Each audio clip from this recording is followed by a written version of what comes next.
L'ONU en action, un programme de la télévision des Nations Unies.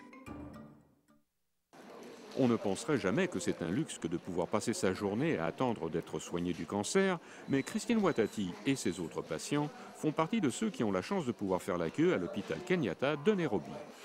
Christine a le cancer du col de l'utérus, l'un des types les plus courants de cette maladie qui touche les femmes d'Afrique, et ses médecins espèrent la soigner par radiothérapie. Lorsqu'ils sont dépistés assez tôt, beaucoup de cancers peuvent être traités et même guéris, mais dans des pays comme le Kenya, un grand nombre de personnes ne savent tout simplement pas ce qu'est le cancer. Ceux qui sont là dans le village n'ont aucune idée de ce que c'est avant de tomber malade.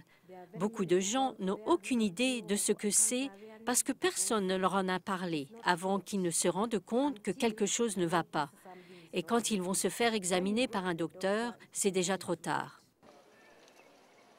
L'hôpital Kenyatta fait de son mieux pour traiter les Kenyans qui ont le cancer, mais il y a trop de patients, pas assez de médecins et pas assez d'appareils de radiothérapie, comme l'explique le docteur Opio Anselmi.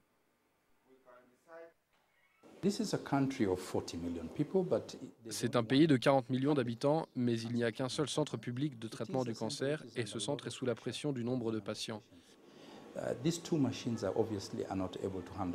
Ces deux appareils sont bien évidemment inadéquats, mais en plus de cela, il y a aussi le problème du manque de personnel qualifié, car nous n'avons que 4 oncologues pour une population de 40 millions d'habitants.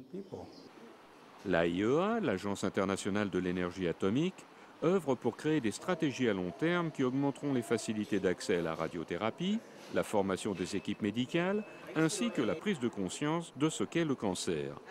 Des progrès sont faits, comme on peut le constater dans le pays voisin de la Tanzanie. L'Institut du cancer d'Ocean Road est un site modèle de l'AIEA qui traite 2000 cas par an dans un pays où on n'avait jamais connu auparavant la possibilité de traiter un si grand nombre de cas. C'est un exemple important de ce que les agences des Nations Unies arrivent à faire pour aider les pays africains à lutter contre le cancer.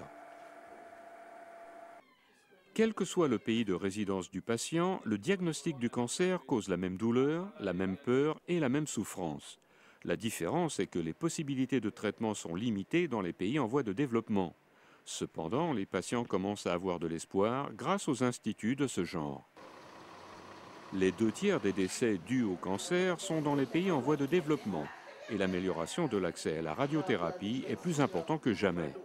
L'AIEA œuvre pour donner de l'espoir aux gens comme Christine dans leur lutte contre cette maladie.